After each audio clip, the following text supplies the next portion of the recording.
Alors, bonsoir, bonjour à tous et bienvenue dans ce 12e numéro de Think Out of the Box. Et Think Out of the Box est un événement virtuel organisé par le chapitre du Project Management Institute, PMI, en RDC, à travers sa direction des affaires économiques. Et Think Out of the Box, c'est un événement virtuel au cours duquel nous recevons un professionnel et en l'occurrence ce soir une professionnelle qui va nous parler de son parcours, qui va nous parler de sa vision de la gestion de projet et qui va nous parler de son expérience, qui va nous partager son expérience. Je dois signaler que Think Out of the Box se passe tous les deuxièmes jeudis du mois de 18h30 à 20h. Et c'est en direct sur la plateforme Zoom et bien sûr et en live sur Facebook. Alors, ce 12e numéro, j'ai l'honneur de recevoir le docteur Aziz Suleiman. Bonsoir, docteur. Bonsoir, Ou tout bonsoir l'honneur est pour moi. Aziza, ça dépend de la façon dont tu aimerais que je t'appelle. Je Mais, préfère Aziza, c'est plus ah, facile. d'accord, parfait. Oui. Alors, bonsoir Aziza et merci beaucoup d'avoir pu dégager du temps. Merci d'avoir accepté de te prêter à ce jeu, euh, de partager ton expérience et de t'ouvrir à notre communauté. Et donc, Aziza est médecin de formation, experte en genre et santé reproductive. Elle est ancienne coordonnatrice régionale du programme psychosocial de la coopération suisse, qui couvrait la région du Burundi, du Rwanda et de la RDC, la province du Sud Kivu. Actuellement, elle est directrice exécutive de Alfajiri We Heal Together, euh, enseignante chercheuse dans plusieurs institutions et consultante indépendante et promotrice d'école. Ça fait quand même beaucoup de casquettes qu'on va essayer d'explorer. On va essayer d'explorer chacune de ces casquettes. Mais bon, mais avant, bien sûr, de commencer notre échange, avant de nous plonger dans ce partage d'expérience, pour ceux qui nous rejoignent pour la première fois, pour ceux qui veulent découvrir c'est quoi le PMI, c'est quoi le chapitre du PMI, pour ceux qui aimeraient adhérer, je vais rapidement présenter qu'est-ce que le PMI, qu'est-ce que le chapitre du PMI. Et, et bien sûr, pour ceux qui ont des questions, euh, pour ceux qui ont des questions ou des préoccupations, n'hésitez pas à les poser soit dans le chat, soit dans le menu de questions-réponses. Et pour ceux qui sont en live sur Facebook, vous pouvez poser la question sur le chat. Et donc, je vais rapidement partager mon écran. Alors, qu'est-ce que le PMI? Qu'est-ce que le chapitre du PMI en RDC? Donc, comme je l'ai dit, je vais répondre à trois questions. Qu'est-ce que le PMI? Qu'est-ce que le chapitre du PMI? Comment adhérer? Et surtout, pourquoi adhérer? Pourquoi devenir membre? Pourquoi devenir volontaire? Et la première question, c'est qu'est-ce que le PMI? Le PMI, c'est le Project Management Institute, qui est la plus grande association professionnelle dans le domaine de la gestion de projet et qui a été créée, qui existe depuis 1969. Et aujourd'hui, elle compte environ un peu plus de 700 000 membres à travers le monde. Et le PMI a mis en place des standards de gestion de projet et ces standards de gestion de projet s'adaptent, se sont imposés au niveau international. Et ces standards, après avoir mis en place ces standards de gestion de projet, qui bien sûr tiennent compte de l'évolution de la technologie, de l'industrie et tout ça. Et il propose des certifications internationales. Une certification internationale, c'est lorsqu'une organisation atteste d'un niveau de compétence et de connaissance dans un domaine précis. Et donc, en ce qui concerne le PMI a mis en place des certifications dans le domaine principalement de la gestion de projet et les domaines connexes. Et ces certifications concernent tous les types de profils, à savoir les étudiants, les jeunes professionnels, les professionnels aguerris. Et ça concerne tous les domaines, informatique, IT, construction, les ONG, le secteur public, le secteur privé. Et donc, voici un peu les tableaux de certification. Comme j'ai dit, on trouve tout type de certification pour tout type de profil. Et là, nous avons des certifications pour les débutants, c'est-à-dire des personnes qui n'ont pas ou qui ont peu d'expérience dans le domaine de la gestion de projet. Et là, je vois les étudiants ou des personnes qui débutent dans le monde professionnel. Et parmi ces certifications, nous avons la deuxième certification la plus connue qui est le CAPM. Le CAPM qui est la certification la plus populaire, la deuxième certification la plus populaire offerte par le PMI. Et donc, ce tableau renseigne sur donne les certifications qui ne nécessitent pas ou peu d'expérience professionnelle. Ensuite, nous avons des certifications qui exigent un minimum de 3 ans d'expérience, c'est-à-dire que c'est quand même pour des professionnels ayant déjà un certain vécu dans le domaine de la gestion de projet. Et là, on trouve la certification la plus populaire et la plus demandée qui est le PMP, le Project Management Professional. Enfin, nous avons aussi des certifications qui nécessitent 8 ans d'expérience au minimum. Ça, c'est vraiment pour des professionnels seniors. Et là, nous avons le PGMP qui est la gestion de programme et le PFMP qui est la gestion de portefeuille. Enfin, nous avons des spécialisations qui sont des certifications dans un domaine précis de la gestion de projet. C'est-à-dire que ça concerne soit un domaine précis, soit une industrie précise. C'est comme ça que nous avons des certifications dans la gestion des risques, dans l'échéancier et ainsi de suite. Et en parlant de certification, il y a maintenant des certifications dans la gestion des PMO. PMO veut dire Project Management Office. Ce sont des structures au sein d'organisations qui s'occupent de mettre en place des standards et de suivre la gestion de projet au sein d'une organisation. Il y a maintenant des certifications dans ce domaine-là et j'en parlerai lors du prochain événement. Alors, en plus de ça, le PMI aujourd'hui, j'ai dit que c'est environ 700 000 membres, plus de 700 000 membres, mais qui sont répartis dans environ 303 chapitres qui sont répartis dans 222 pays et territoires. Donc, il est difficile de trouver un pays ou un territoire sans un chapitre du PMI. Il est très difficile. Et donc, le chapitre de la RDC, qui est un chapitre, ce n'est que la représentation du PMI dans un pays. Et en fonction de la communauté présente, il peut y avoir un ou plusieurs chapitres dans un même pays. Et la RDC a un chapitre depuis juillet 2017. Et au sein de ce chapitre, nous avons des étudiants, des professionnels venant de divers secteurs.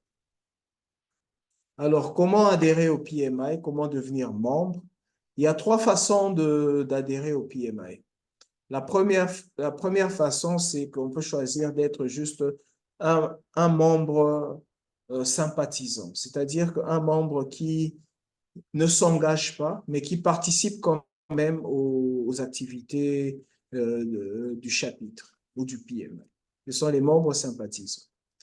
Après, nous avons les membres effectifs. Alors, le PMI, comme toute organisation professionnelle, comme toute association professionnelle, demande des cotisations pour être membre effectif. Et ces cotisations donnent accès à un certain nombre d'avantages dont je parlerai un peu plus tard.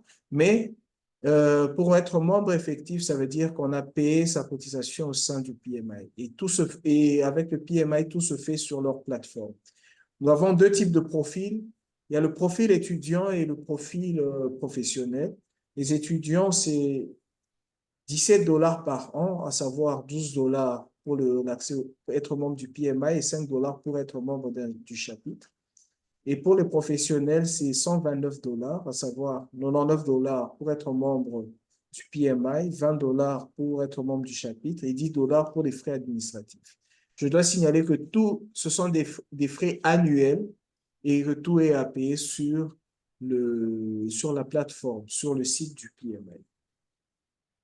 Enfin, on peut décider de donner 200 ans, c'est-à-dire que 200 ans de son expertise pour organiser les activités du chapitre et le rendre encore plus dynamique. C'est là qu'on devient volontaire, c'est-à-dire qu'on donne un peu de son temps de manière bénévole, un peu de son temps, un peu de son expertise pour l'organisation des activités. C'est comme ça que, par exemple, cette activité est organisée entièrement par des volontaires du PMI. Donc, nous avons trois niveaux d'adhésion et c'est à chacun de choisir le niveau d'adhésion qui lui convient. Ensuite, peu importe le niveau d'adhésion, le PMI est une organisation qui repose sur des valeurs. Et donc, quand on décide d'être membre de cette communauté, on s'engage à respecter les valeurs, le code de déontologie et de conduite professionnelle du PMI, qui repose sur 4 valeurs: la responsabilité, le respect, l'impartialité et l'honnêteté. Ce sont les 4 valeurs du PMI qu'on s'engage à respecter en étant membre de cette communauté. Alors, pourquoi devenir membre? Pourquoi payer de l'argent pour devenir membre? Pourquoi donner sa cotisation? Ou bien pourquoi donner de son temps et de son expertise? Premièrement, c'est pour faire partie d'une communauté, tant au niveau local, au sein du chapitre, qu'au niveau mondial, au sein de tous les chapitres à travers le monde. Comme je l'ai dit, le PMI, c'est 303 chapitres répandus dans 222 pays et territoires. Et au niveau local, excusez-moi, au niveau local, nous avons pratiquement 140 membres effectifs, 300 membres sympathisants, une dizaine d'organisations partenaires et une quarantaine de volontaires. Donc, ça fait un écosystème d'environ 500 personnes avec toutes les ramifications qu'il peut y avoir. Et c'est un réseau de personnes de qualité et de professionnels. Donc, on a accès à un réseau tant au niveau local qu'au niveau international. Le deuxième avantage, c'est que quand on devient membre effectif, on a accès aux ressources offertes par le PMI. C'est-à-dire que bénéficier, comme je l'ai dit au début, c'est que le PMI a mis en place des standards de gestion de projet. Et donc, quand on est membre effectif, on a accès à tous ces livres de référence dans la gestion de projet. Tous les ouvrages de référence. On a accès, en plus de ces ouvrages de référence, à des revues de renom qui sont telles que Forbes, Harvard Business Review, New African et autres. On a accès à des articles scientifiques. On a accès à des formations et des webinaires sur la gestion de projet ou bien sûr tous les domaines connexes à la gestion de projet. Et on a accès aussi à des modèles de documents. C'est-à-dire que quand on se retrouve dans une situation de gestion de projet, de chef de projet quand on doit participer à un projet, on n'a plus besoin de réinventer la roue, mais on peut utiliser les modèles de documents sur le site du PMI et il faut noter que ces modèles de documents sont adaptés aux standards internationaux. Et en dehors de ça, il y a diverses autres ressources telles que le PMI standard, le PMI PICS, des lexiques et ainsi de suite. Sur le site du PMI, il y a vraiment à manger pour tout le monde. Et donc, on a accès à toutes ces ressources. Et toutes ces ressources on a accès gratuitement, bien sûr, en étant membre effectif. Le troisième avantage, c'est qu'on a des réductions sur les événements et sur les certifications. Pardon. Sur le prix des certifications, on a accès, il y a toujours un prix pour les membres et un prix pour les non-membres. Pour les événements à travers le monde, surtout les événements payants, on a un prix pour les membres et pour les non-membres. C'est ainsi que, par exemple, pour le PMP, qui est la certification la plus demandée, le PMP, c'est $284 en RDC, bien sûr, $284 pour les membres et $555 pour les non-membres. C'est-à-dire qu'on passe du simple au double. Et pour le CAPM, c'est-à-dire la certification pour les étudiants et jeunes professionnels, c'est $158 pour les membres et $210 pour les non-membres. Enfin, la quatrième raison, pardon, pour laquelle on peut donner de son temps pour devenir volontaire, c'est que quand on devient volontaire, on est en contact avec des professionnels sur le terrain. Ça nous permet d'apprendre, ça nous permet d'emmagasiner de l'expérience auprès des professionnels, des personnes qui s'y connaissent en gestion de projet, entre autres, même si elles peuvent avoir d'autres talents aussi. Et surtout, c'est quand on est volontaire et qu'on a une responsabilité, c'est quelque chose qu'on peut mettre en valeur sur son CV et sur son profil LinkedIn.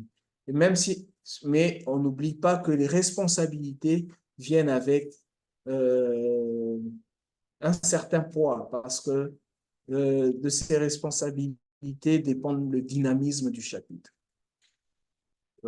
Pour finir, quelques statistiques. J'ai dit que le PMI à ce jour, c'est un peu plus de 700 000 membres à travers le monde. Et le nombre de PMP à travers le monde, c'est environ un peu plus d'1,4 million personnes. Au niveau de la RDC, nous sommes 100 millions d'habitants et aujourd'hui, on compte environ une cinquantaine de personnes certifiées, toutes certifications confondues. Et donc, pour 100 millions d'habitants, une cinquantaine de certifiés, ça reste très peu. Ça reste vraiment très peu.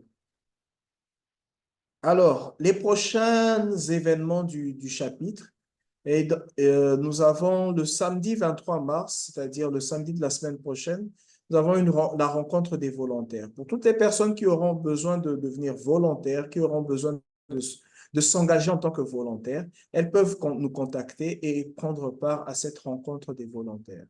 Ensuite, nous aurons le jeudi 28 mars, qui est le dernier jeudi du mois. Nous aurons le focus sur la gestion de projet, le 12e numéro, qui est focus sur la gestion de projet. C'est un numéro où on parle en profondeur de la gestion de projet. Et enfin, le samedi 30 mars, nous aurons une conférence dédiée au mois de la lutte pour les droits des femmes. Donc, voici les prochains rendez-vous du chapitre. Alors, pour nous contacter, rapidement, voilà un peu nos contacts. Voilà le contact du PMI, le contact du chapitre. Vous pouvez nous trouver sur les plateformes Facebook, X, Instagram et LinkedIn au chapitre PMI RDC.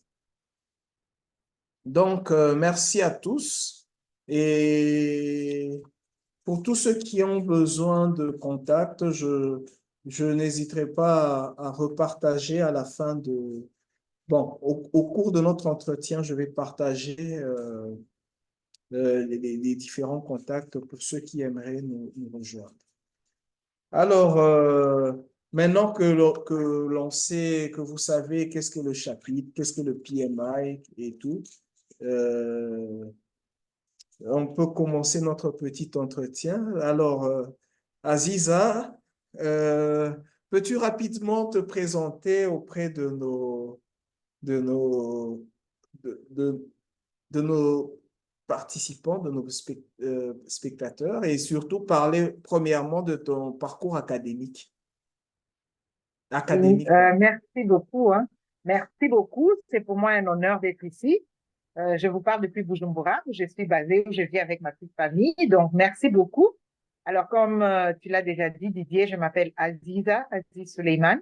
Je suis médecin. Comment tout ça a commencé? Donc, moi, j'ai fait un parcours en chimie-biologie à l'école secondaire. Et très tôt, je savais que je voulais être un médecin. Donc, rapidement, je suis allée à l'Université catholique de Bukavu, c'est au sud Kivu, où j'ai fait un parcours de chimie, de chimie-biologie ou biochimie, comme on l'appelait, pour finir par un doctorat en médecine, chirurgie et accouchement. Et là, j'ai fini, c'était en 2005. Par après, j'ai vu mon parcours professionnel, d'avoir des notions en santé publique, et c'est là que j'ai fait un master en santé publique, toujours dans la même université, l'Université catholique de Bukavu. Et par la suite, de par tout mon parcours professionnel et quelques intérêts, j'ai décidé de faire aussi un master exécutif en genre et développement. Et cette fois, c'était dans un institut, c'est l'Institut des hautes études internationales à développement, qui est rattaché à l'Université de Genève. Voilà, c'est un petit peu ça pour mon parcours académique. Et j'ai fait quelques formations par-ci, par-là. Voilà, merci. Ok, ok.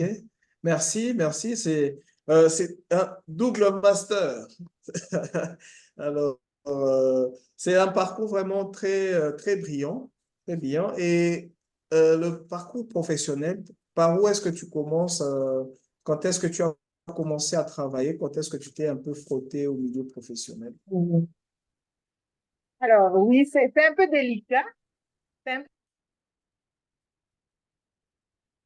peu délicat parce que moi, j'ai commencé très tôt depuis l'université, en fait. J'ai toujours apprécié les regroupements, travailler avec des équipes et tout ça.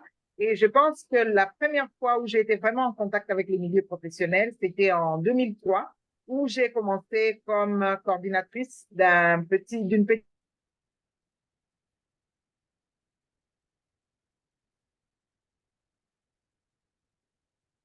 petite organisation locale d'étudiants faire la promotion de la santé sexuelle et d'un programme qui s'appelait Tumaini Espoir des luttes contre le VIH/SIDA. On a mis en place un centre de documentation qui s'appelait le C10 Tumaini, centre de documentation et d'information. Et après mes études, rapidement, je suis allée dans une ONG internationale qui s'appelle Malteser International. C'est une ONG qui est le bras agissant de l'Ordre de Malte, qui est une organisation catholique à la base. Et c'est une organisation médicale. Là, j'ai travaillé pendant 2 ans où j'étais gestionnaire d'un programme qui venait en appui aux survivantes des violences sexuelles et basées sur le genre au Sud Kivu dans 17 zones de santé. Et Ok. par la suite, après ces 2 années à Malteser International, alors ici, à Bujumbura, il pleut. C'est une bénédiction parce qu'il a fait énormément chaud toute la journée. Donc, je suis désolée si vous ne m'entendez pas bien, mais j'espère que vous m'entendez bien. On Voilà, t'entend parfaitement, en tout cas. c'est bien. Mhm. Alors, après Malteser International, j'ai eu l'opportunité d'intégrer une agence des Nations Unies. Ça, c'était déjà fin 2008, qui s'appelle l'UNFPA, le Fonds des Nations Unies pour la population et le développement. Donc, à l'UNFPA, j'ai d'abord intégré pendant 2 ans comme National Program Officer, c'est-à-dire chargé de programme, sur les questions de genre et de santé reproductive, où mon travail consistait essentiellement à m'occuper, à assurer l'assurance qualité, donc, des programmes axés sur la santé sexuelle et reproductive, travailler avec 12 zones de qualité sur l'intégration de l'offre des services de santé sexuelle et reproductive dans ces formations sanitaires, les formations, l'accompagnement des projets avec la partie étatique, surtout le programme national de santé reproductive. Et 2 ans plus tard, j'ai été promue. Je suis devenue la chef de bureau de l'UNFPA. Et ça, c'était quand même quelque chose, ça, j'ai beaucoup apprécié. C'est après 4 ans à l'UNFPA que j'ai décidé d'intégrer la coopération suisse, qui est une agence du gouvernement suisse qui travaille sur le développement et la coopération. Au début, pendant les 4 premières années, j'étais l'adjointe de la coordinatrice régionale et depuis 2016, je suis devenue la coordinatrice de ce programme, un vaste programme avec plus de 50 projets quand même. C'était mis en œuvre au Burundi, au Rwanda et à l'est de la RDC.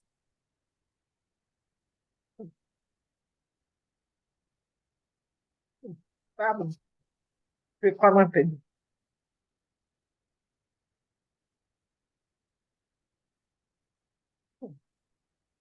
Et donc, j'ai travaillé avec la coopération suisse pendant environ 12 ans et on a clôturé en décembre 2023. Voilà, et depuis janvier, je suis à Alpha Jiri ou Heal Together, d'abord comme experte régionale en santé sexuelle et reproductive et les questions de genre. Et depuis bientôt presque moins d'un mois, je suis la directrice exécutive au niveau régional de cet institut, qui est un institut de recherche et de formation en genre et développement. Voilà, c'est un peu Ok, ça. Ça ouais. fait 20 ans, c'est quand même un peu long. 20 ans. 20 Oui, ans d'expérience. C'est voilà. vraiment, ça paraît, c'est beaucoup, hein. C'est vraiment beaucoup, mais on a l'impression aussi que c'est passé vite. Hein. J'imagine que tu as l'impression euh, de te rappeler de certaines expériences comme si c'était hier. Exactement, exactement. Moi-même, lorsque j'ai réfléchi sur comment ça va se passer, cette interview, euh, cet, euh, cet entretien, j'étais quand même moi-même étonnée de me dire, ah, mais ça fait quand même 20 ans que je suis là en train d'écouter des projets, en train de travailler, d'être dans des équipes. Et ça m'a quand même renforcé dans ma motivation. Ah, parfait, parfait, parfait, parfait. Euh, alors, c'est vrai que tu avais déjà un peu parlé de ce que tu faisais au niveau de la coopération suisse, mais j'aimerais quand même Oui. que tu expliques un peu euh, quel est le job, si on peut appeler ça comme ça, d'une coordonnatrice régionale d'un programme. Euh, c'est quoi son OK. rôle? Et Euh, oui. surtout vu qu'on a beaucoup de gens Mhm. des jeunes professionnels et tout, comment est-ce on peut devenir Ah oui. coordonnatrice d'un OK. programme aussi prestigieux? OK. Alors, donc, j'étais basée au Burundi et ce programme couvrait effectivement le Burundi, le Rwanda et l'Est de la RDC, plus particulièrement au Sud Kivu dans 2 territoires. Alors, mon travail consistait à gérer les programmes au niveau régional. Et ça veut dire quoi? Ça veut dire que, premièrement, je travaille d'abord avec mon supérieur hiérarchique, qui est le directeur de la coopération au Burundi, mais aussi le directeur de la coopération au Rwanda et en RDC, pour pouvoir développer un dialogue politique en matière de plaidoyer sur les questions genre et lutte contre les violences sexuelles et basées sur le genre, les VSPG. Un deuxième élément, j'avais une équipe et c'est la coordination de cette équipe, travailler avec cette équipe, assurer la gestion de cette unité, m'assurer que nous gérons très bien toutes les ressources mises à disposition parce que c'était quand même beaucoup d'argent.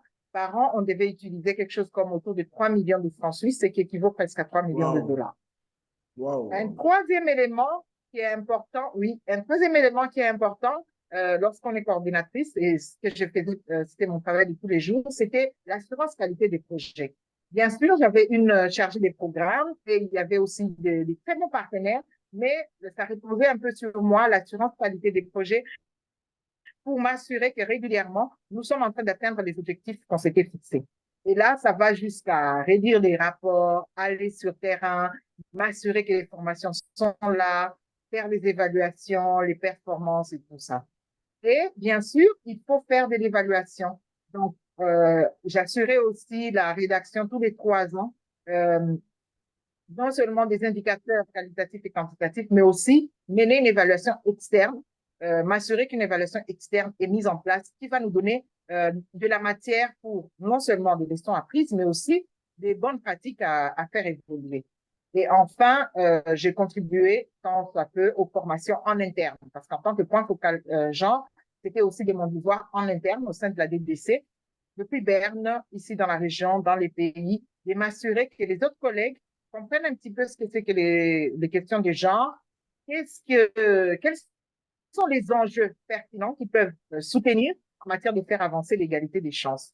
Donc, c'est un petit peu de ça qui était ma routine, on va dire, de travail, avec ces 5 éléments-là, donc la gestion du bureau, la gestion des ressources humaines, la gestion des projets, les dialogues politiques et plaidoyers, mais aussi l'assurance qualité. Alors, OK. comment on en arrive à devenir gestionnaire de projet ou du programme à ces niveaux-là? Alors, ça ne tombe pas du ciel, mais ce n'est pas non plus très compliqué. Parce que si j'ai réussi à les faire, je peux déjà dire à tout le monde qui est là, donc vous aussi, vous pouvez réussir à les faire. D'abord, il faut de OK. l'ambition. Il faut absolument se dire, je veux arriver à tel niveau. Après, il faut commencer petit à petit. C'est-à-dire, moi, j'ai commencé à gérer des projets, des toutes petites activités que moi, à ce moment-là, j'appelais projets, à partir de l'université. Donc, à l'université, déjà, je me suis entraînée à écrire, à être dans des groupes de travail, à apprendre, apprendre, apprendre. Ça, c'est le mot-clé d'aujourd'hui, apprendre. Apprendre, apprendre, apprendre, capitaliser. Ensuite, c'est le réseautage. Il faut absolument être dans un milieu où on réseaute, où on apprend, non seulement on apprend des gens, mais aussi on peut retrouver ces personnes qui peuvent vous donner des bons tuyaux pour vous dire comment vous améliorer vous-même, mais aussi comment postuler à certains postes, comment vous vendre, comment mettre en avant vos talents. Et voilà. Et donc, grâce à la combinaison de ces 2 éléments, c'est-à-dire d'un côté, apprendre et comprendre comment ça se gère, les projets, et de l'autre, un bon réseau, on en arrive petit à petit. Comme vous l'avez vu, j'ai commencé activiste, puis ONG locale, puis ONG internationale, puis Nations Unies, et après de l'autre côté des bailleurs. Voilà, c'est ça un peu les tips, mais on peut aussi dire qu'il y a des opportunités qu'il ne faut pas lâcher. De temps en temps, il y a des OK. opportunités où on dit, bon, voilà, il y a telle conférence ou telle visite et telle recherche. Parfois aussi, c'est une question aussi des recherches et on se vend comme ça. Voilà, merci. O- OK, OK, OK. Ah. Mm. Euh, alors, aujourd'hui, tu es directrice exécutive de Alpha Jiri We Heal Together. En quoi consiste Oui, cette structure? Vous faites quoi exactement? oui. Alors, AlphaGiri We Heal Together, c'est un institut de formation et de recherche qui provient en fait de mon précédent travail. C'est-à-dire que lorsqu'on était à la coopération suisse, ça fait quand même plus de 10 ans qu'on était là.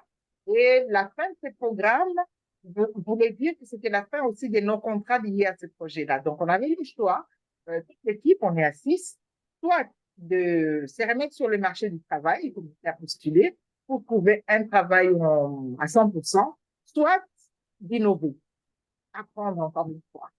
Alors, on a décidé de prendre ces défis, c'est-à-dire de nous mettre ensemble avec le réseau qu'on a, avec l'expertise qu'on a, de mettre ensemble quelque chose qui semble manquer dans la gestion des projets sensibles aux questions de genre, et surtout dans la région de Grand Lac. C'est de mettre en place une institution qui diffuserait de l'expertise sur les questions de genre, mais aussi sur des approches transformatrices des normes de genre. Et c'est là où on s'est dit, OK, on va alors créer cette institution pour pouvoir travailler avec des ONG, avec des universitaires, avec des agences des Nations Unies, avec toutes les personnes qui sont éprises de l'égalité des chances pour tous, pour monter des formations, renforcer des capacités, proposer des approches transformatrices des normes du genre, accompagner certaines personnes dans la prévention contre le harcèlement sexuel, abus de pouvoir, etc. Donc, travailler sur les questions de budgétisation sensible au genre et tout ça. Donc là, on est aussi en proposition des thématiques de dialogue politique et de dialogue avec les autorités, les influenceurs, les nouveaux politiques, pour mener à bien des plaidoyers sur les questions de genre. Et voilà, donc l'idée, dans tous les cas, c'est de rester très actif dans ce domaine-là, mais une niche où on vient soutenir ceux qui sont vraiment au front. Et ça nous avait manqué déjà, nous, au début, quand on a commencé. Moi, j'étais médecin, je commence et je n'avais que ma bonne foi. Je n'avais que ma bonne foi, ma ténacité, mon zèle, mais je n'avais pas tous les outils pertinents pour vraiment asseoir un bon programme. Donc, j'ai dû apprendre un petit peu sur l'État.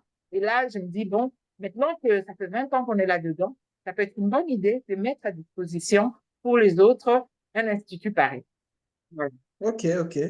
On parle beaucoup de genre, des questions du genre et tout. Oui, On a beaucoup entendu parler, surtout ces derniers mois. Alors, oui. peux-tu, en termes simples, nous expliquer euh, euh, qu'est-ce que ça veut dire? Oui. C'est important. C'est très important parce que les gens il n'y a pas vraiment une définition, on va dire, consensuelle. C'est ce qu'on appelle le genre. Néanmoins, c'est un concept. Et comme tout concept, il y a beaucoup de déclinaisons. Voilà. Quand on parle genre, on entend parfois sexe, on entend parfois division sexuelle, on entend pouvoir, on entend masculin, féminin et tout ça. Mais je vais résumer un petit peu en trois, on va dire, trois angles de vue. Alors, on peut d'abord y aller par le concept. Le concept genre, c'est comme on l'a appelé à l'école primaire, quelque chose de masculin ou féminin. C'est tout cet ensemble des attentes, des attributions, des représentations que l'on s'est fait sur les masculins, sur ce qui devrait être masculin et ce qui devrait être féminin. C'est différent du sexe, parce que sexe, comme attribut ou caractéristique biologique ou fonction reproductrice biologique, physiologique, c'est quelque chose qui ne change pas. On est avec.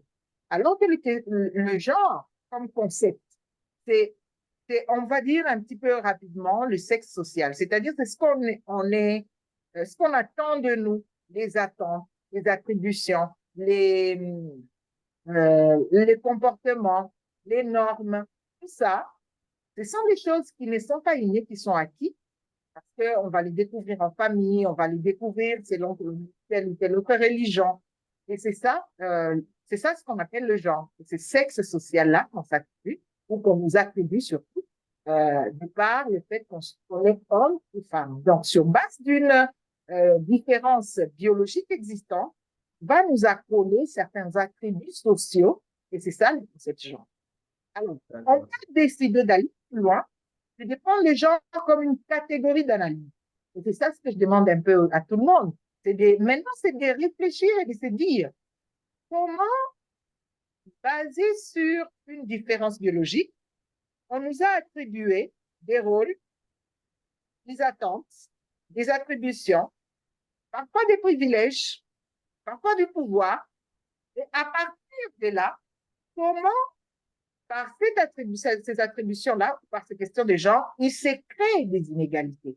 Là, c'est une catégorie d'analyse. Là, on prend les gens comme une catégorie d'analyse, c'est-à-dire qu'on porte des lunettes, genre, pourquoi ou comment certains de par ce genre-là ont servi des privilèges, des attributions, du pouvoir, et d'autres, malheureusement, se retrouvent dans des situations d'inégalité.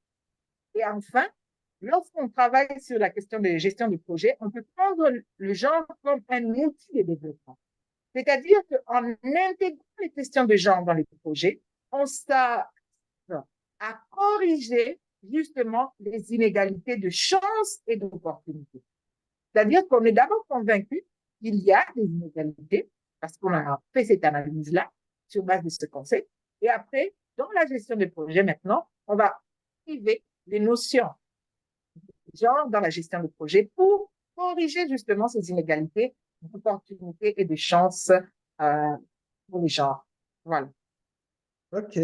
Mais c'est quoi la particularité des projets qui intègrent ces aspects de genre? Ils D'accord. ont quelle particularité?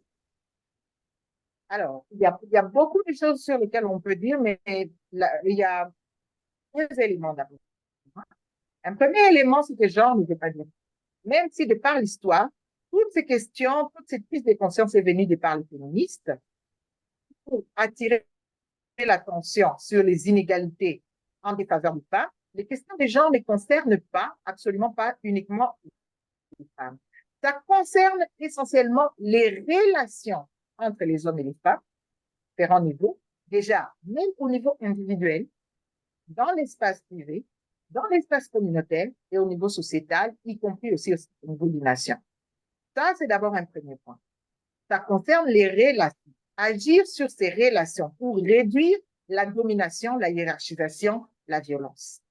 Un deuxième élément, les projets maintenant. Il y a plusieurs outils pour analyser un projet, c'est dire est-ce que ce projet a vraiment intégré les questions du genre.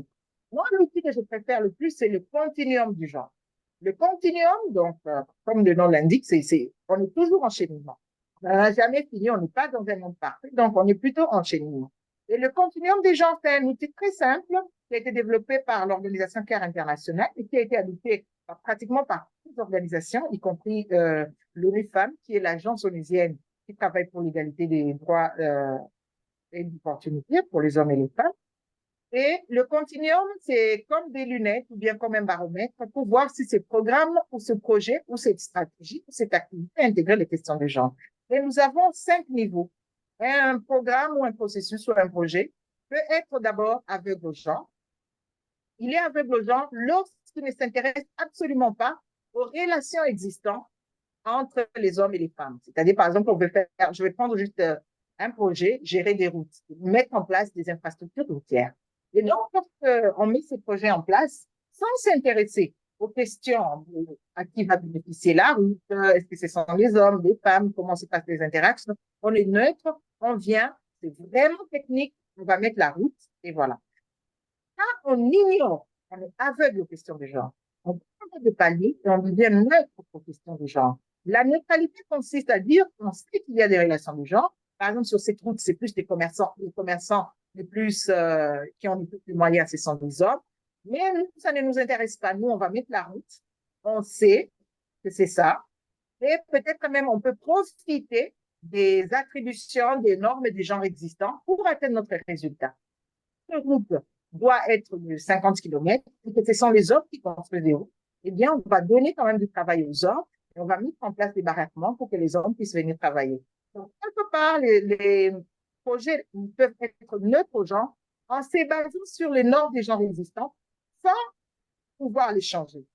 Mais après, on peut monter d'un cran et devenir sensible aux gens. Donc, avec le net, on devient sensible aux gens. On est conscient qu'il y a des inégalités de genre. En mettant une route en place et que les hommes travaillent, il s'est créé, par exemple, la prostitution, qui est une des pires formes de violence basée sur les gens qui existent. Il s'est créé le fait que, bon, voilà, ce sont les femmes qui puisent de l'eau, qui font la cuisine, qui font certains travaux lourds, mais qui ne bénéficient pas directement du projet de cette infrastructure, parce qu'elles ne sont pas payées, elles ne sont pas, on n'aille pas leur service à juste titre. Et là, on s'est dit, on va soulager tant soit peu. Donc, on est conscient des inégalités et on veut soulager tant soit peu. C'est-à-dire que, bon, parce que ce sont les femmes qui cuisent de l'eau, qui font la cuisine ici, on va faire des aménagements pour qu'il y ait des cuisines, pour qu'il y ait des toilettes pour les femmes aussi, pour qu'il y ait des femmes, peut-être qu'il y a des prostituées. Alors, bon, voilà, on va mettre en place des préservatifs et tout ça, on va sensibiliser sur les questions des IST. C'est-à-dire qu'on est conscient des inégalités existantes et on essaie de soulager tant soit peu le groupe le plus discriminé. Et en l'occurrence, pour notre projet des infrastructures routières, c'était les femmes. Analyse très simple. Mais on peut aller plus loin. On peut être réactif aux gens. Et là qu'on va maintenant commencer à se poser des questions. Pourquoi est-ce que les choses sont ainsi?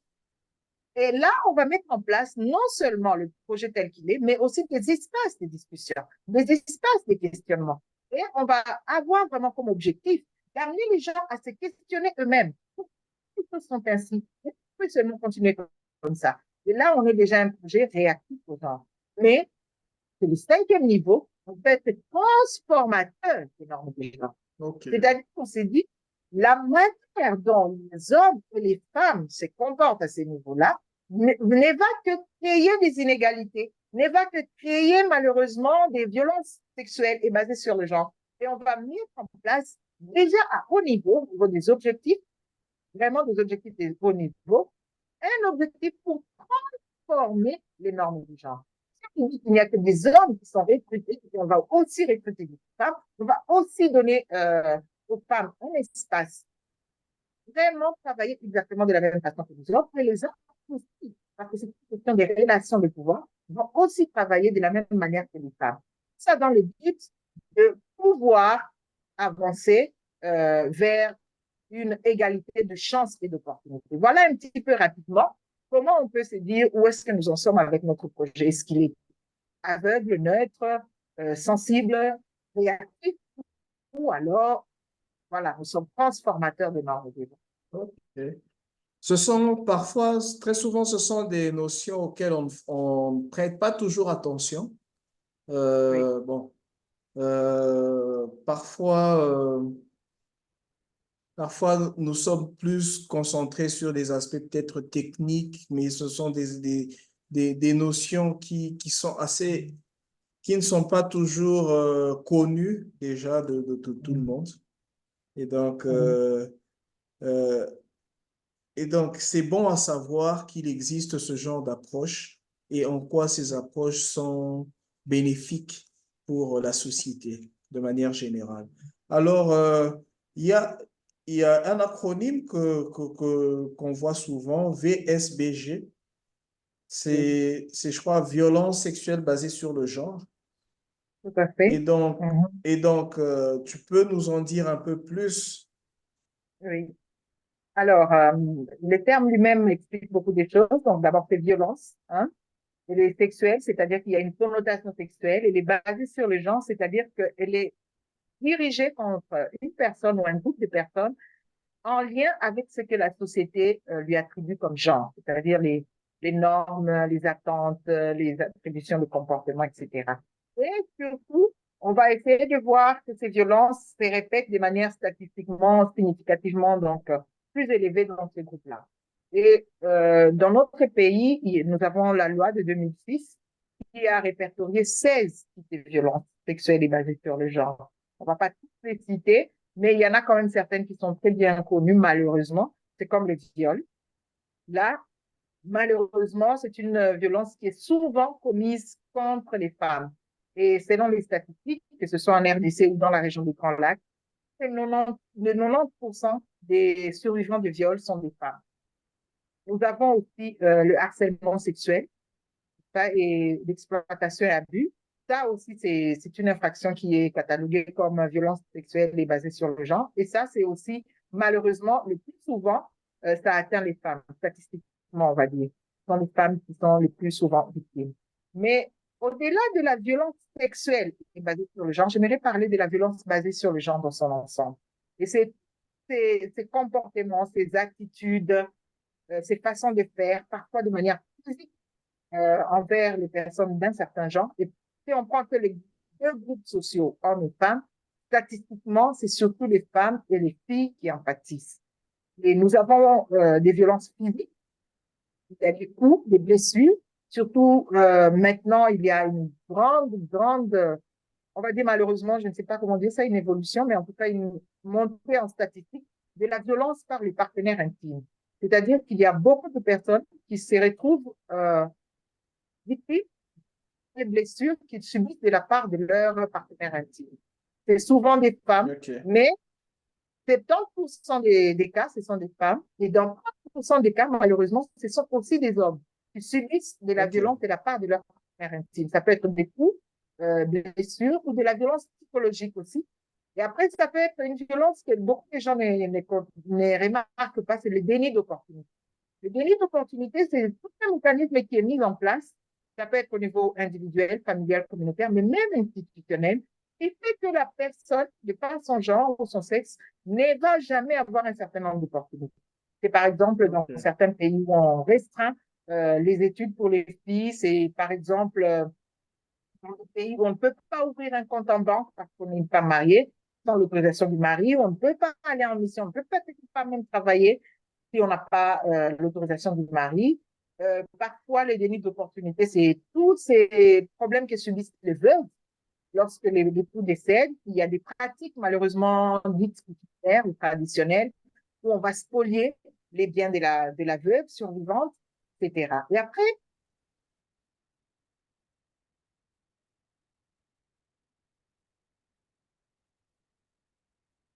il y a maintenant ce qui est beaucoup spécialisé, ce n'est pas seulement des pratiques sociétales, mais c'est pour protéger les droits de certaines personnes.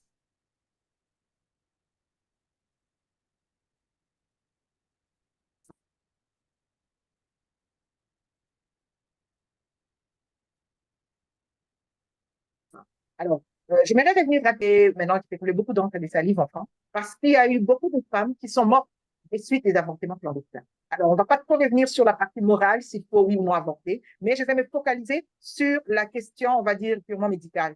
Lorsqu'il faut qu'une femme subisse cet avortement, pour les raisons qu'on va pas peut-être passer en revue toutes les questions morales de ça, mais imaginons qu'une femme doit subir cet avortement-là, elle devrait quand même trouver un dispositif qui lui permette d'avoir cet acte dans toute la dignité, mais aussi de manière à se protéger elle-même, à protéger sa vie.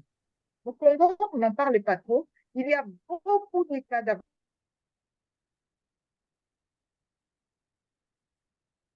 Tout à fait.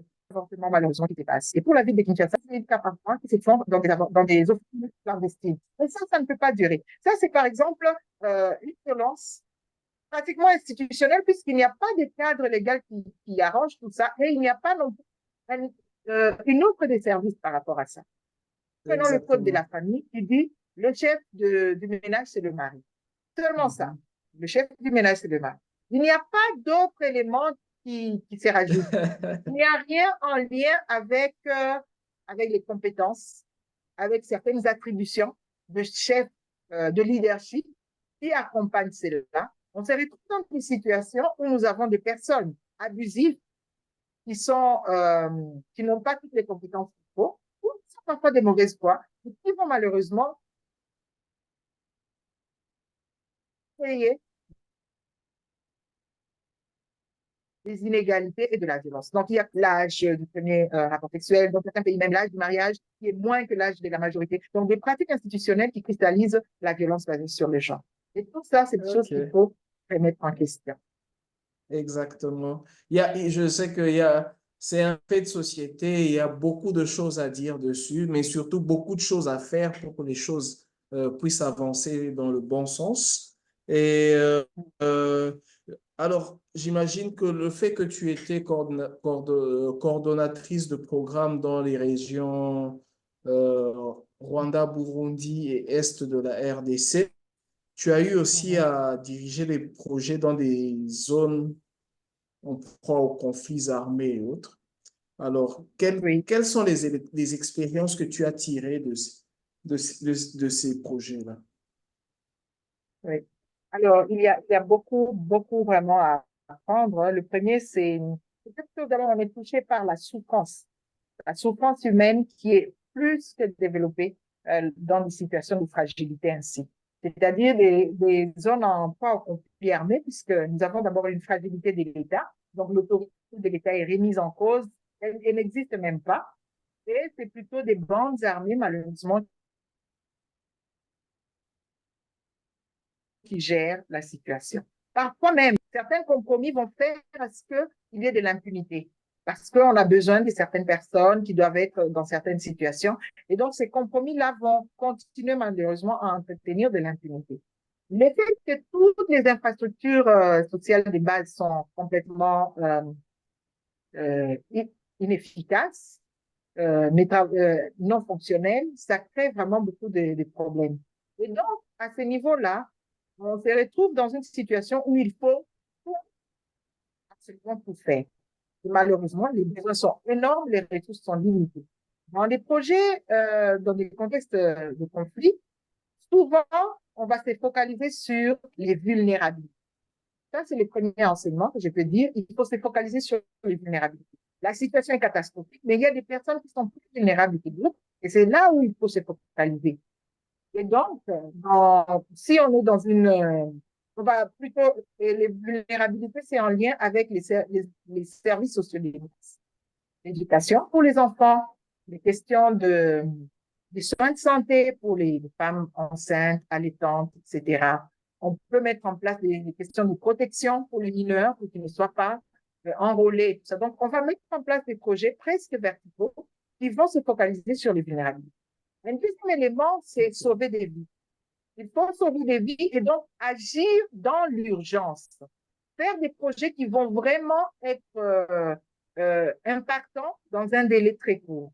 Et bien sûr, un troisième élément, c'est qu'il faut absolument intégrer les questions de genre, les questions de lutte contre les violences sexuelles basées sur le genre. Parce que il a été démontré avec plusieurs études que ce sont les filles et les femmes qui sont les premières victimes et qui subissent, qui sont encore les plus vulnérables. Donc, à tous ces éléments-là, que ce soit pour sauver des vies, donner des projets à impact rapide, il faut absolument tenir compte de ces vulnérabilités-là qui touchent les femmes et les filles. Ok, ok, c'est très bien. Alors, on va parler d'une autre casquette, c'est celle d'enseignante. Alors, tu peux nous dire un peu, tu donnes cours dans... Déjà, comment tu Ouais. abordes cette carrière-là, comment tu la considères, et puis, bon, tu donnes Oui, quoi comme cours, dans quelles institutions? oui.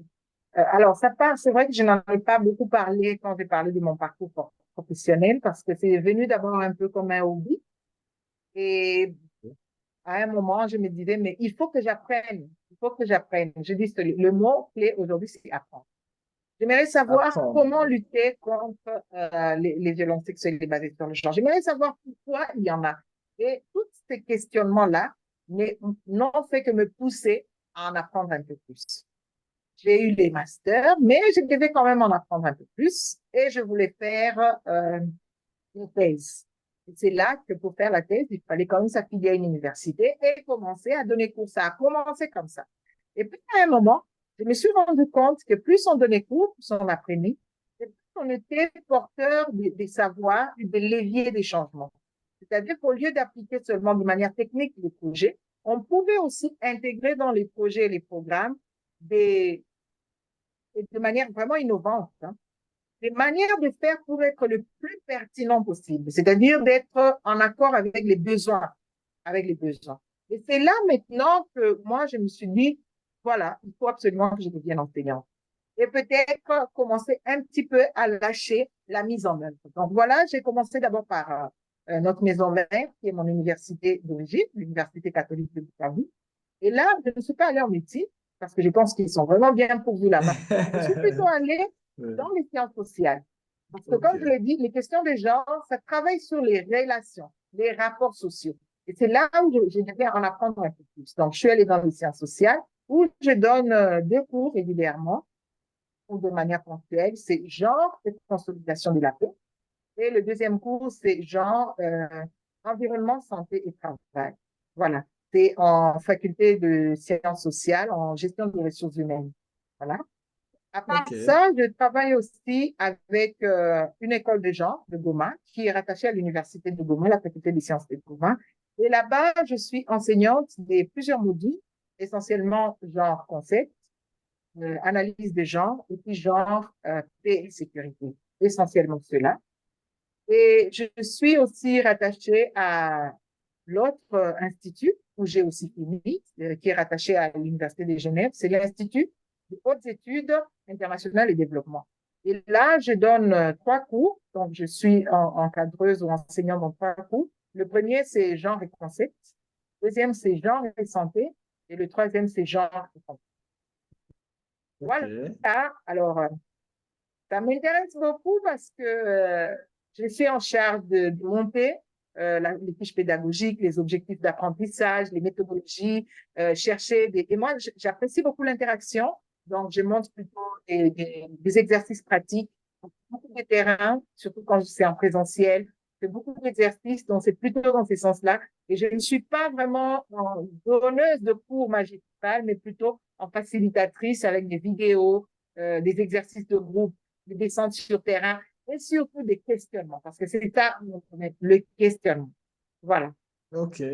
Ok, je crois que ce ne sera pas notre dernière entrevue parce que j'imagine que le chapitre du PMI en tant qu'organisation qui est Mhm. dans la gestion de projet a besoin aussi de découvrir ces concepts-là. Je crois Oui. que ce sont Mhm. des concepts qui aussi au sein du chapitre peuvent intéresser beaucoup de monde, des concepts à approfondir et à intégrer. Euh, alors, bon, tu es promotrice d'école. Alors, Oui. comment s'appelle l'école? Alors, nous avons une petite école ici au Burundi qui s'appelle École de l'amitié Burundi-Congo, ABC. Oh, ABC. Ok, Amitié ok, ok. Burundi-Congo. Mhm. Et combien de classes? Alors, nous sommes déjà à 15 classes, 3 classes de la Oh. maternelle, 6 classes de l'école primaire et nous avons 6 classes aussi de l'école secondaire. Mais voilà, ce n'est pas toutes les classes qui sont... On n'a pas encore fini tous les cursus de l'école secondaire, on vient à peine de commencer. Donc voilà. Mhm. Ok. Ah, parfait, parfait, parfait. Oui.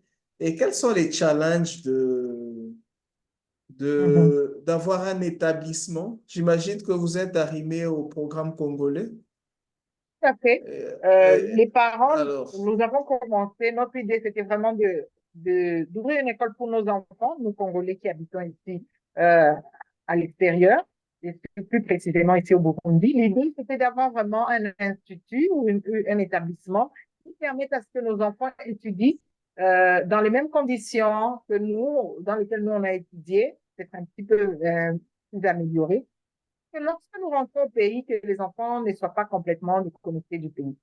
Et là, voilà. Alors, il y a pas mal de défis. Le premier, ce n'est pas vraiment des difficultés, disons des défis. Parce que en tant que école œuvrant à l'étranger, nous devons absolument trouver d'abord une province éducationnelle. Et pour ce qui est de toutes les écoles à programme congolais ici, vous allez à Ouvira ou à Baraka pour la province éducationnelle Sud-Kivu 2. C'est là où nous sommes rattachés. Et donc, nous avons des inspecteurs qui viennent régulièrement. En tout cas, chaque mois, nous avons des inspecteurs qui viennent ici. Il nous faut trouver les manuels et surtout les ressources humaines adéquates, c'est-à-dire des Congolais vivant ici qui sont enseignants et qui veulent bien travailler pour l'école. Voilà. mhm. Et ça, c'était quand même un défi, mais on est en train de s'en sortir. Et puis, il faut aussi convaincre que l'éducation congolaise, c'est vraiment une très bonne opportunité pour les boursiers.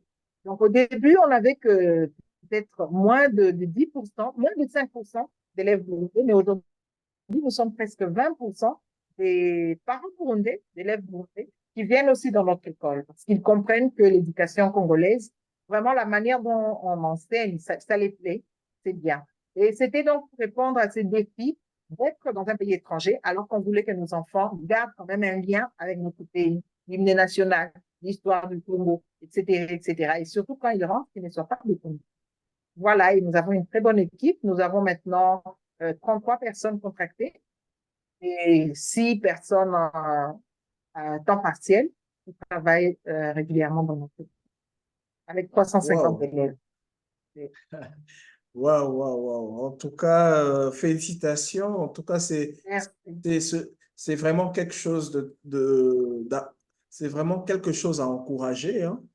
Oui. Euh, alors, on va un peu rentrer dans la gestion de projet et Oui, j'aimerais savoir un peu quel est ton premier souvenir de projet que tu as eu à gérer. d'accord.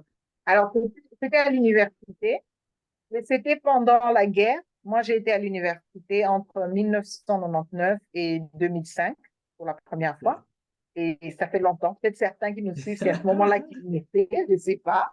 Voilà. Et donc, Ok. à ces moments-là, au tout début, jusqu'en 2004, le pays était partitionné. On n'avait pas accès vraiment à tout ce qui se passait à l'Ouest. Et comme on dépendait beaucoup de l'Ouest, de Kinshasa, la guerre a fait malheureusement que nous nous sommes retrouvés, nous, étudiants, vraiment en panne de documentation. Je vous rappelle qu'à cette époque, il n'y avait pas Internet comme aujourd'hui, donc il fallait absolument avoir des manuels, des livres, etc.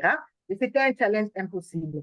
Donc, au moment où on s'est réunis entre étudiants qui travaillaient sur les infections sexuellement transmissibles et les VIH-Sida, et nous nous sommes dit, mais il faut absolument qu'on écrive avec l'Agence des Nations Unies pour qu'on nous envoie de la documentation. C'est comme ça qu'a germé, inconsciemment, l'idée d'un projet. C'est-à-dire, on veut écrire, on veut travailler de manière scientifique sur des questions d'infection sexuellement transmissible, en l'occurrence le VIH-Sida, mais on n'a pas les outils, on n'a pas les documents, on n'a pas les lectures qui pouvaient nous permettre de faire vraiment un travail scientifique de qualité. Et donc, la solution, c'était de trouver ces outils de qualité à une agence c'était ONU-SIDA à l'époque, et on a écrit. Lorsqu'on a écrit, personnellement, je l'ai écrit individuellement. Ils m'ont dit, bon, on ne peut pas vous répondre individuellement, il faut répondre à une institution qui a un projet. Et c'est comme ça qu'on a été en contact. Et naturellement, l'objectif, c'était avoir des outils pédagogiques sur l'information en lutte contre les IST et les VIH-Sida. Et on a monté un centre d'information sur la lutte contre les VIH-Sida. Voilà, c'est comme ça que ça a commencé. Ok, parfait, parfait. Alors, selon toi, je crois que tu as vu ce que tu as travaillé dans les projets et tu Oui, vois, tu sais ce qu'est le chapitre, ce qu'est le PMI et oui. selon toi, quel rôle pourrait jouer Hmm. une organisation comme le PMI ou le chapitre du PMI en RDC, surtout pour la RDC. Oui, c'est quelque chose de très important, vraiment, vraiment très important. Parce que d'abord, c'est un espace de savoir. La gestion du savoir, le partage du savoir, ça, c'est déjà quelque chose dont on a vraiment besoin. Et je l'ai dit, nous, quand on a commencé, on n'avait pas des mentors comme ça. On avait les études qui sont très techniques. La médecine, il faut le dire, hein, c'est très technique. C'est c'est un petit peu aussi un peu de mécanique dedans. Voilà, les choses se passent comme ça. Quand ça ne se passe pas comme ça, donc il y a une pathologie, il y a quelque chose qui ne marche pas. Mais on a besoin aussi d'avoir derrière des institutions comme le PMI qui peut permettre d'abord d'acquérir un certain nombre de compétences dans la gestion des projets. C'est-à-dire une réflexion axée sur les résultats. Un deuxième élément, c'est c'est vraiment important d'inculquer aux gens l'essence de la rénovabilité. On ne peut pas faire un projet uniquement pour l'atteinte des résultats qu'on s'est fixé soi-même. Il doit absolument y avoir une part de rénovabilité. Et je pense que ça nous manque beaucoup dans notre pays, peut-être dans la région des Grands Lacs, ce concept de rénovabilité, de se dire que je suis en train de faire quelque chose et je dois m'expliquer. Je dois absolument dire qu'est-ce que j'ai fait de toutes les ressources qu'on a mises à ma disposition et pourquoi je n'ai pas atteint les résultats à tel ou tel autre niveau, mais seulement à tel ou tel autre niveau. Donc, ces deux aspects-là, question du savoir, mise à disposition du savoir, questionnement, mais de l'autre côté, la rédévabilité, ça c'est vraiment important. Et je pense que les chapitres en RDC est vraiment un cadre approprié pour faire avancer ces deux points-là. Ok, ok, ok. Ok. Alors, alors, alors pour ce mois un peu spécial, dédié à la lutte des droits, pour les droits des femmes, Oui. quelle est, euh, quelle est la réflexion que tu as pu faire? Oui. Alors, le 10 mars, et tout le mois de mars, c'est un mois de questionnement. C'est un mois d'apprentissage aussi. On doit quand même faire une petite pause, regarder par rapport à tout ce qu'on a fait l'année passée et se dire où est-ce que nous en sommes. Heureusement qu'il y a beaucoup de choses qui sont très structurées, c'est-à-dire on sait exactement quels indicateurs on doit faire par rapport aux indicateurs quantitatifs, qualitatifs. Cette année, c'est accélérer les rythmes, investir dans les femmes et accélérer le rythme de cet investissement dans les femmes. Qu'est-ce que ça veut dire Exactement. exactement? Parce on dit tout et n'importe quoi. Pour moi, c'est d'abord revenir aux racines. Il ne s'agit pas seulement de faire des projets entre guillemets femmes. Il s'agit de faire des projets qui permettent aux hommes et aux femmes, dans les cas précis surtout aux femmes, d'avoir les mêmes opportunités et les mêmes chances. Partons déjà du postulat. Il y a des inégalités. Il y a des chances différentes pour les hommes et pour les femmes. Alors, dans ces cas, on va travailler sur ces questions-là d'inégalité. Et ce n'est pas à tout le monde de travailler au même niveau. C'est à chacun de voir dans son domaine qu'est-ce que je peux faire pour accélérer l'investissement, qu'il y ait moins d'inégalités. Et comme je vais citer une grande autrice nigériane qui s'appelle Chimamanda Adichie, qui a dit nous devons tous et toutes, pour toutes être féministes. N'ayons pas peur des mots. Féministe, ce n'est pas une maladie. N'ayons pas peur d'être féministe. Ça veut tout simplement dire qu'on est conscient des inégalités en défaveur des femmes et qu'on se Ouais. dit qu'on ne va jamais atteindre le développement si ces inégalités perdurent. Et donc, on va s'investir pour qu'il y ait moins d'inégalités. C'est seulement ça. d'investir avec d'autres personnes pour lutter contre les inégalités. Voilà le message que moi, je pense qu'il faut garder à l'esprit pour ce mois de mars. Parfait, parfait, parfait. Euh, alors, euh, qu'est-ce que tu considères comme ta plus grande réussite dans le domaine de la gestion de projet ou de manière générale? Et surtout, bon, on ne parle pas d'échec, on peut plutôt parler, quelles sont les leçons apprises aussi? Parce qu'il y a des leçons Oui, qui sont un peu plus douloureuses que d'autres. Et donc, oui, quelles sont les leçons aussi apprises de manière oui. générale? Alors, il y a un auteur qui est très populaire, que j'aime beaucoup, qui s'appelle Paulo Coelho, qui dit Ouais. tout commence par la chance du débutant et finit par la victoire du conquérant. Ou bien tout commence par la chance du débutant et finit par l'épreuve du conquérant. Voilà. J'aime beaucoup ça. J'aime beaucoup ça. Il y a aussi un autre auteur que j'aime beaucoup, enfin, un livre que j'aime beaucoup d'un auteur très controversé, c'est Salman Rushdie, qui dit, après avoir tout gagné, qu'est-ce que tu vas faire? Les deux là, ça m'inspire beaucoup. Oui, Coelho et Rushdie m'inspirent beaucoup, dans ce sens où il ne faut pas s'arrêter sur ce qu'on pense être des victoires. Non, on est toujours en cheminement. J'ai un grand ami qui est prêtre qui me répète que pour moi, je suis très calé objectif, résultat. Et avec cet ami, on discute beaucoup sur le cheminement. Voilà. Le premier enseignement, moi, c'est le cheminement. Le cheminement. Il faut toujours se dire, je suis en plein cheminement, je suis dans l'apprentissage, voici ce que j'ai réussi à faire, qu'est-ce que je peux faire de mieux un peu plus. Les choses ont toujours un petit peu l'air facile au début, mais il faut toujours s'attendre à ce qu'il y aura cette épreuve du conquérant, comme on dit. Et quand on arrive après cette épreuve, on ne peut pas croiser les bras, ou on ne peut pas dire encore, c'est dire, voilà, je suis arrivé, je suis au top. C'est ça que Salman Rushdie demande dans ses versets sataniques. Maintenant que tu as gagné, qu'est-ce que tu vas faire? Voilà. Une première leçon apprise dans la douleur, c'est c'est le leadership en fait. OK. La première organisation que j'ai montée, malheureusement, elle n'existe plus. Et je me suis rendu compte que parce que je n'avais jamais préparé la relève, j'étais vraiment dans le présent, dans la gestion quotidienne des choses. Lorsque je suis partie, elle s'est petit à petit éteinte, elle est morte décidément.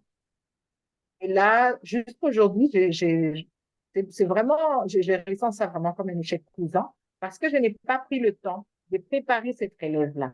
Donc, un enseignement, c'est de tout préparer la relève.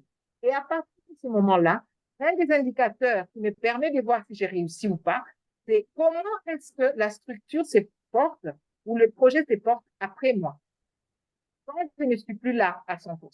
Donc, même toute ma réflexion va plutôt dans ce sens-là, en matière de durabilité.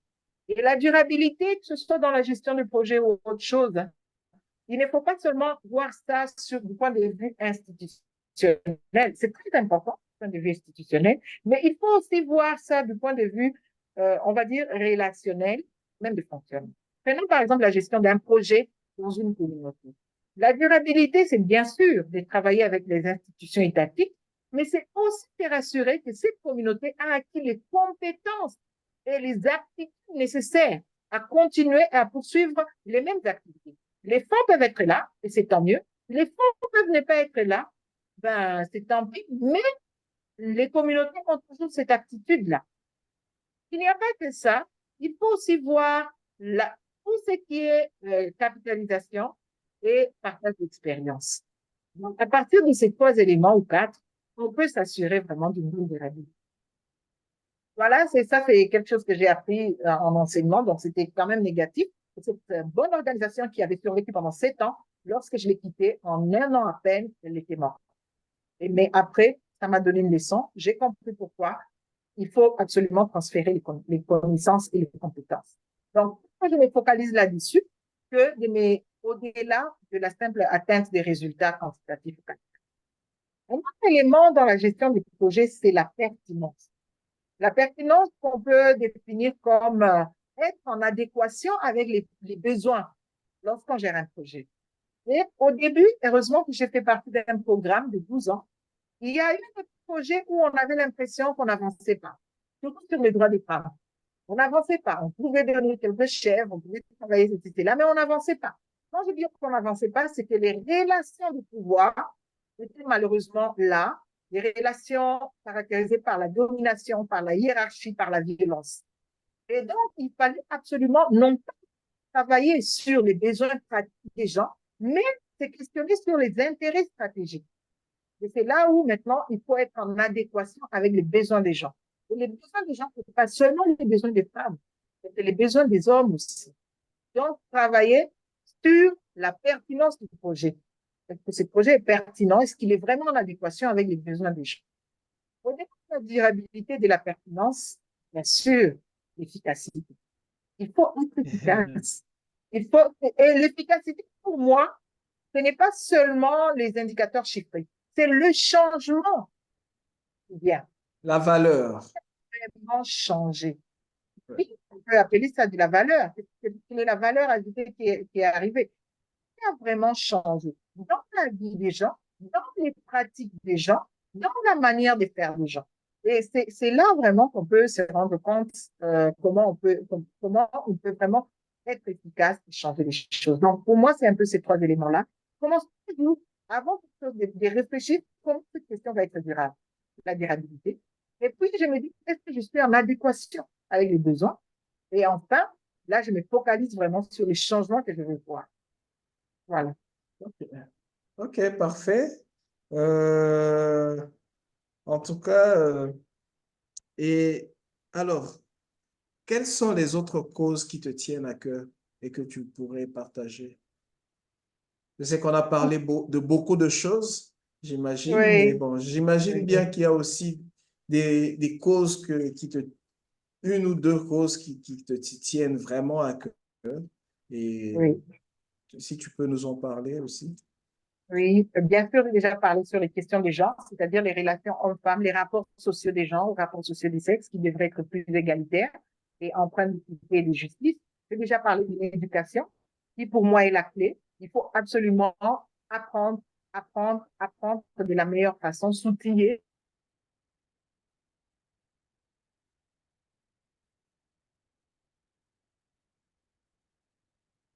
et s'outiller de la meilleure façon. Mais ce que j'ai... Alors, je ne sais pas si je peux dire vraiment que c'est une cause, mais je pense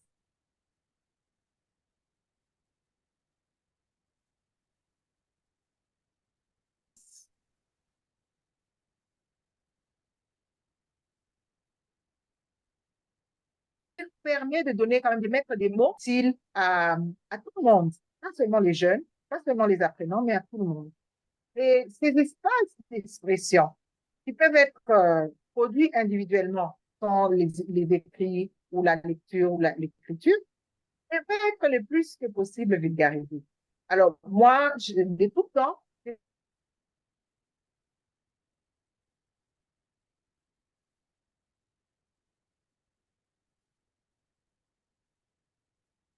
j'ai toujours eu ces rêves d'avoir des bibliothécaires. Heureusement que j'ai maintenant une école, donc à écrire, à lire, moi-même lire rapidement par rapport à d'autres causes. Donc, j'aime bien voyager, découvrir les gens, mais si je devais en citer qu'une, je dirais la lecture et l'écriture.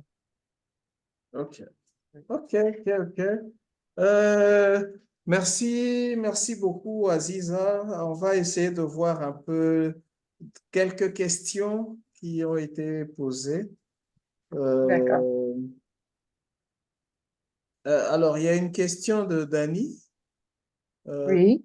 Quelle méthodologie de gestion de projet ou de programme avez-vous eu à Mhm. utiliser durant votre riche parcours professionnel? Alors, je ne sais pas comment je peux répondre à cette question, mais disons que moi, je suis plutôt dans le classique, Ok. La gestion hein, c'est-à-dire traditionnelle. la gestion des projets avec des outils proposés, traditionnels, c'est-à-dire une analyse. Bon, effectivement, comme mon domaine, c'est plutôt les questions des genres et de santé sexuelle et reproductive, je suis très focalisée sur les rapports sociaux. Quels que soient les projets, moi, je vais toujours me poser des questions. Comment sont les rapports sociaux? Quels sont les rôles, les attentes, les attributions des hommes et des femmes? et comment ses rôles, ses attentes, ses attributions vont être impactés par ce projet-là. Donc, je regarde toujours avec ces lunettes genre-là. Voilà. Et donc, dans l'analyse du projet, je m'attends toujours et je pose toujours ce genre de questions. Oui, mais vous le faites pour quelle catégorie de personnes?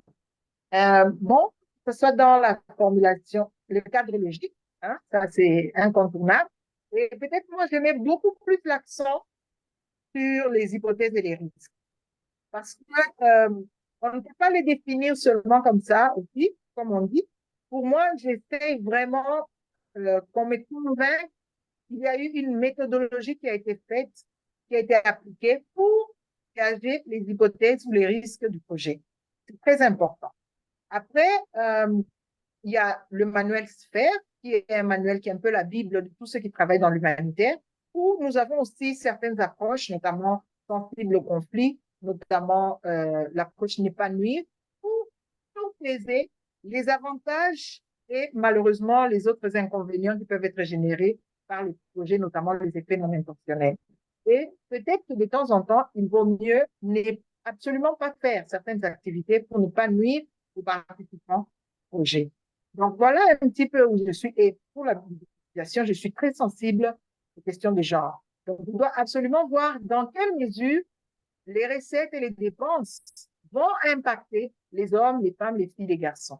Donc j'essaie toujours de voir comment est monté le budget et surtout comment sont sélectionnés les fournisseurs dans cette communauté-là, sachant par exemple que les femmes sont surtout dans le secteur informel.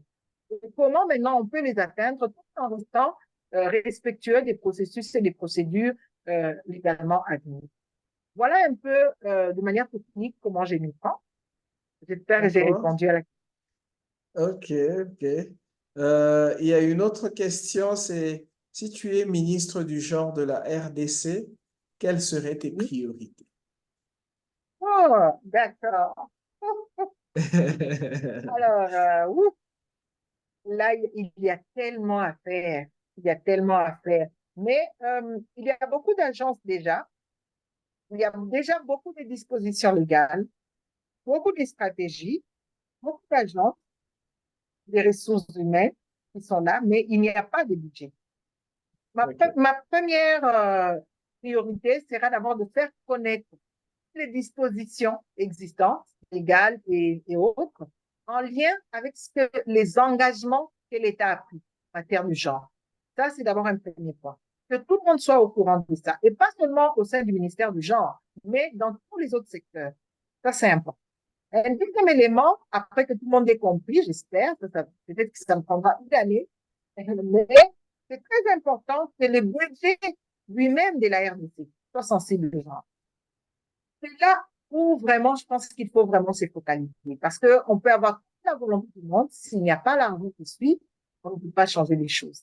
Il faut absolument genrer le budget de la RDC, c'est-à-dire se rassurer comment sont obtenues toutes ces recettes et comment les dépenses affectent les vécus des hommes, des femmes, des filles et des garçons. Et d'autres, bien sûr, sous-groupes intersectionnalité oblige. Je crois que ces deux priorités-là vont vraiment être les miennes.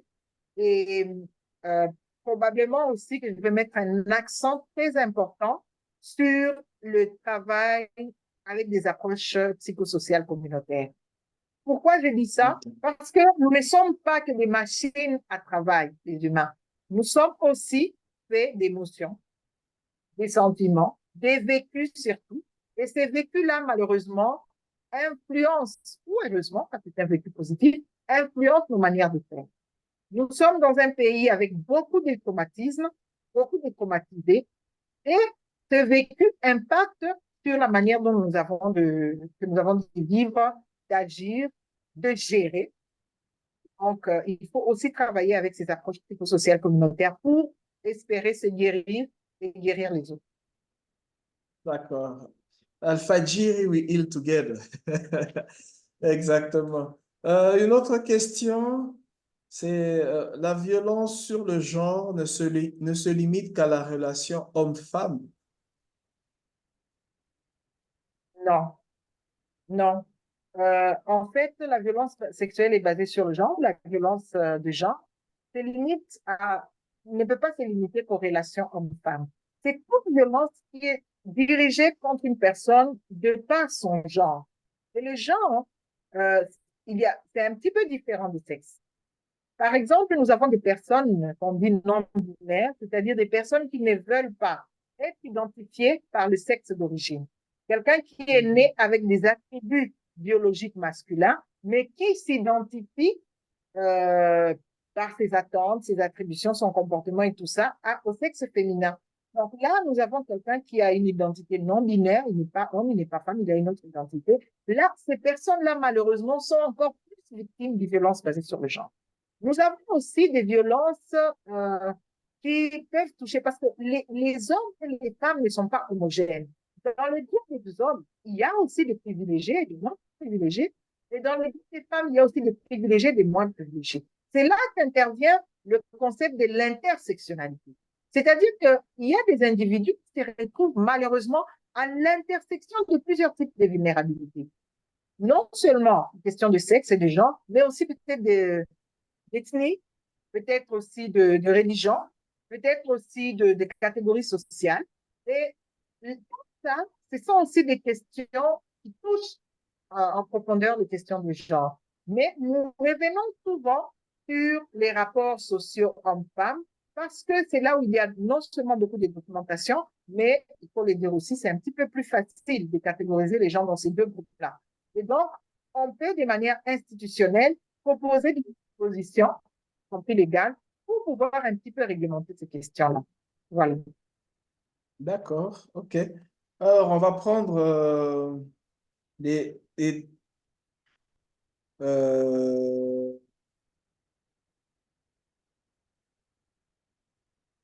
on va prendre les deux, bon, deux ou trois petites questions. Il est 20 heures déjà. Euh, D'accord. alors, penses-tu faire la politique un jour? Ça, c'est... Bonne question. Je peux dire oui à 50%. En fait, je n'ai pas beaucoup de compétences pour faire de la politique, mais je me vois en train de faire du dialogue politique. Ça, c'est clair que je vais en Dialogue faire, parce que j'en politique. fais déjà Ok, et j'en fais beaucoup.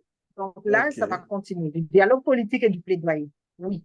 Alors, être vraiment une autorité politique, un petit peu moins un petit peu de, mais une technocrate quelque part où j'ai produit des choses, c'est possible. Voilà.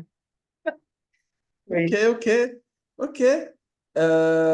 C'est bon. Il y a une question sur Facebook, comme Oui, euh, tu sais, vous savez qu'on est en live sur Facebook aussi. Et donc, il y a une oui, question oui, sur je sais Facebook, bien. c'est quel conseil donneriez-vous à un Oui. gestionnaire de projet pour naviguer dans la complexité de multiples projets en Ah même oui, temps?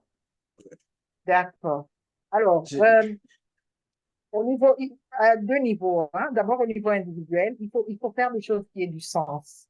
Hein, il faut faire des choses qui aient du sens pour vous. Euh, j'ai parlé un peu des cheminements, hein, qu'on est toujours en train d'apprendre, on est en train de renforcer ses capacités, ses compétences. Il faut toujours, des préférences, choisir des choses qui ont du sens, qui apportent un changement dans la vie des gens. Ça, c'est d'abord un premier point. Un deuxième élément, si on a la possibilité, c'est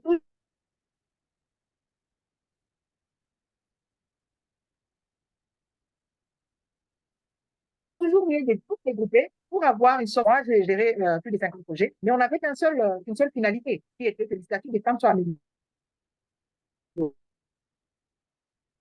Et donc, lorsque, vous m'entendez toujours? Oui.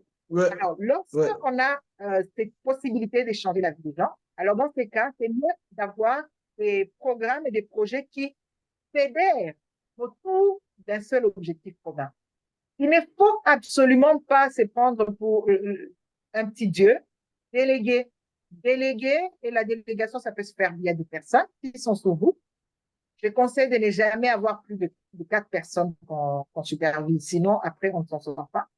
Déléguer à d'autres structures,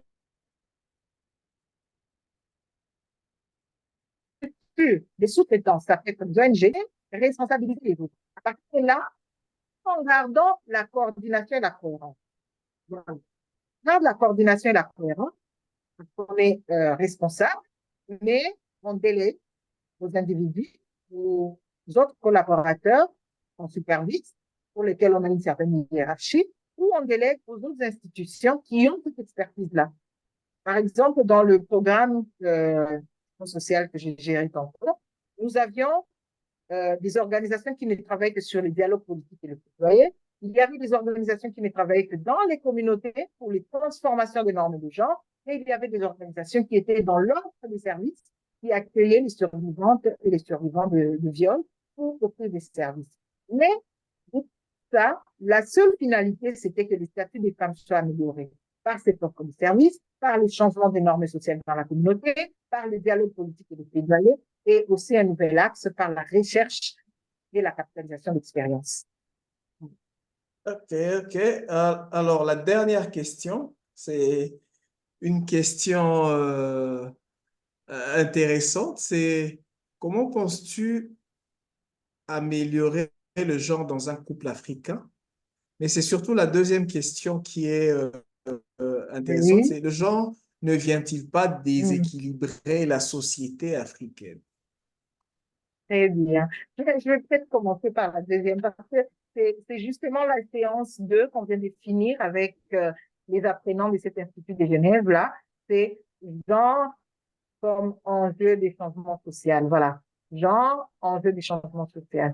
Et une question est souvent posée à des féministes Oui. comme nous. Nous dit, mais ah là là, vous voulez devenir comme des blanches. Voilà, ça c'est quelque chose qui est importé par les colons. Ce n'est pas vrai.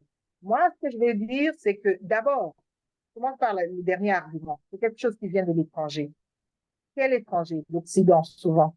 Mais l'Occident lui-même n'a jamais été un modèle d'égalité de genre, d'opportunité de chance. Donc, ce n'est pas possible. Leur modèle sociétal, à la base, n'a jamais été pour promouvoir l'égalité des chances.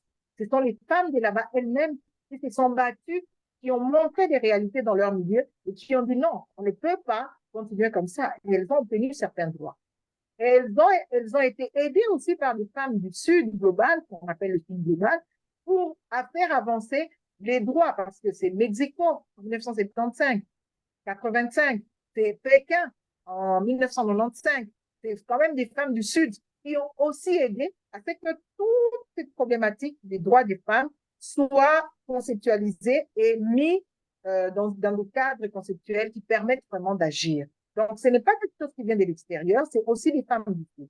Allez, je viens de dire que le modèle occidental lui-même n'est pas un modèle où les droits des femmes ont été acquis. Ça a été aussi un grand combat des femmes. Depuis ma motivation, comme beaucoup de féministes du Sud, non pas dans ce que vivent les femmes occidentales, mais dans ce que vivent les femmes chez nous en Afrique. C'est là où je puise ma motivation. Même si je me considère comme une chansarde, je me considère comme quelqu'un qui a beaucoup de chance, que mes parents m'ont envoyé à l'école, puisque je suis médecin, puisque je travaille dans des organismes internationaux, puisque je suis là, j'ai accès à Internet, je peux m'exprimer. Je trouve quand même qu'il y a beaucoup de femmes qui n'ont pas toutes ces opportunités-là. Et c'est en regardant le vécu de ces femmes que je puise ma motivation à changer les choses.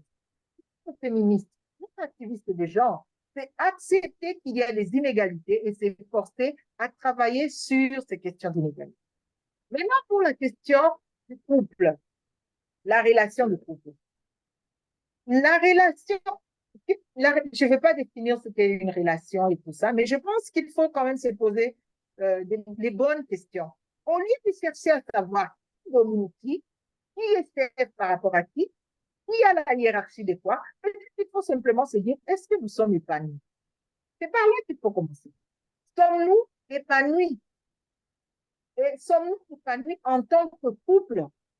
Sommes-nous épanouis individuellement d'abord? Et sommes-nous épanouis en tant que couple? Parce que moi, je dis toujours 1 plus 1 égale 3. C'est pas 1 plus 1 égale 1 parce que c'est pas possible. 1 plus 1 égale 3. 1, moi, 1, toi, et 1, le couple. Et nous essayons d'interagir de manière à avoir vraiment un couple, une intersection qui est forte. Sommes-nous épanouis? Et cette intersection existe-t-elle? Et est-elle bénéfique pour nous deux? C'est là qu'il faut travailler. Donc, que le couple soit africain, chinois, sénégalais, de tout autre pays, la question n'est pas de savoir qui domine qui est le chef de quoi, mais c'est plutôt est-ce que nous sommes épanouis. Après, la division sexuelle du travail, comment on se répartit les tâches, qui va amener quoi, qui va apporter quoi, ça, c'est les deux qui vont en décider. Et ça ne dépend pas vraiment des questions de tout le monde. Voilà. Donc, cherchez à être Ok. épanoui, travailler sur votre relation, et voilà. Ok, merci beaucoup. Merci Aziza. Merci pour toutes ces questions, pour tout ce que tu as eu à dire. En tout cas, merci. Merci. Je sais qu'il y a encore beaucoup de questions parce que on sait que les questions de genre suscitent beaucoup d'intérêt. Et donc, merci. Alors, bien sûr, avant de vous déconnecter, n'oubliez pas de répondre au petit questionnaire de satisfaction et surtout le chapitre et la direction des affaires académiques vous dit merci pour votre participation. Vous avez été très nombreux à participer et à ce 12e épisode. Et donc, je vous donne rendez-vous pour, j'ai dit le 23 mars, le samedi 23 mars pour la rencontre des volontaires, le 28 mars pour le 12e numéro de Focus sur la gestion de projet. Ce sera en virtuel. Et le 30 mars, le 30 mars, il y aura la conférence organisée par le chapitre pour le mois dédié à la lutte des droits des femmes. Et donc, sur ce, j'aimerais vraiment remercier tout le monde. J'aimerais remercier tous les participants. J'aimerais remercier aussi tous les volontaires parce il y a toute une équipe derrière, derrière cet événement, derrière cette organisation. Et donc, merci à tous les volontaires qui ont rendu ce numéro possible.